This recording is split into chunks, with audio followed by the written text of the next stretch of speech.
Walt Disney, Henry Ford, Steve Jobs, Oprah Winfrey. What do all these people have in common? They're all very successful in life. I'm sure you guys all know. We all know who they are. We all know what they've accomplished.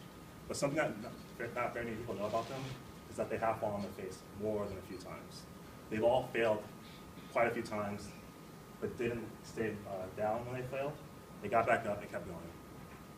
Today I want to talk to you guys about failure is not an option. It's a step to your success.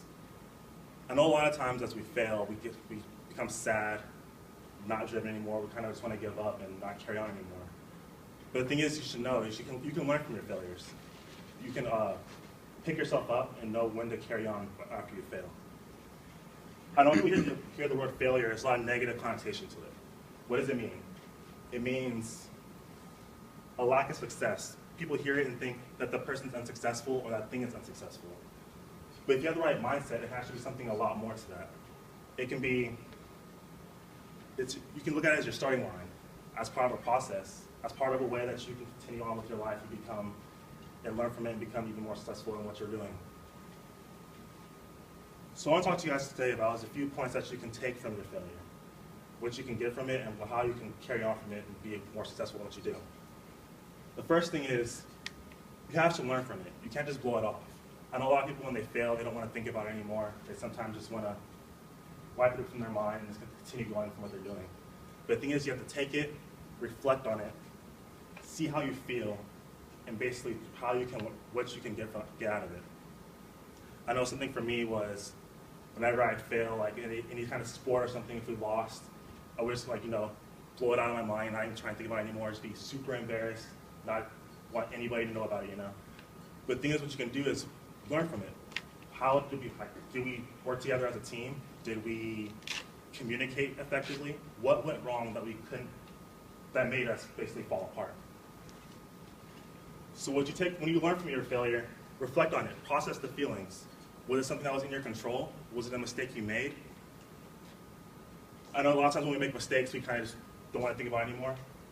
But you have to know what caused that failure before you continue on from it. That leads to my next point.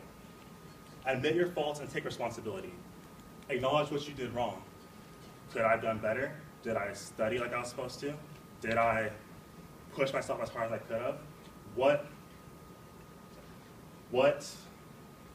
are your limits? Are you pushing yourself too hard? Do you know are you within your boundary and what you know? When you acknowledge your faults and acknowledge your limits, you know exactly what it is that you can achieve and what it is that you're working to achieve. But on that same token, don't try and blame others and cover up what you did that was wrong. Learn from it. Reflect on it. Keep it in your mind, and then you know that not to repeat that same mistake later on when you continue what you're trying to do. But at the same time, don't chastise yourself about it. Don't keep beating yourself up about it, because then once you do that, you're just going to give up. You're not going to want to continue on anymore. So finally, once you realize all this, you reflect on it, you've processed your feelings, you see where you've came, you see what you're doing, take the steps to be able to do better the next time.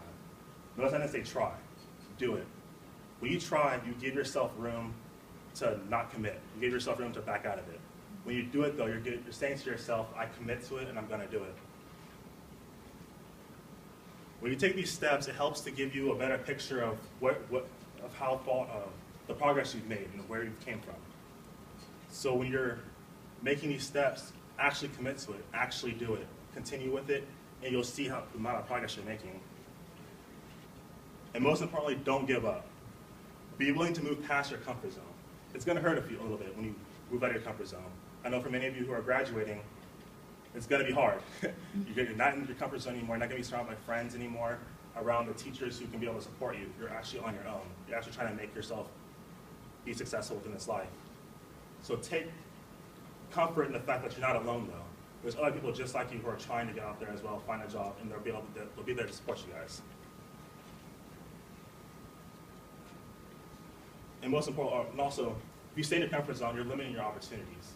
I know most of us want to get out of here, find that good job, that well-paying job, be able to afford the house, the car, whatever it is we want to do, zip lining as Nicole wanted to do, go bungee jumping, whatever you want to do, and have the money to do it.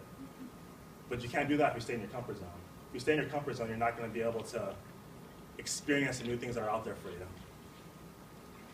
So all that said, just know that we don't have all the answers for everything. We're all learning. That's the whole point, basically, of life.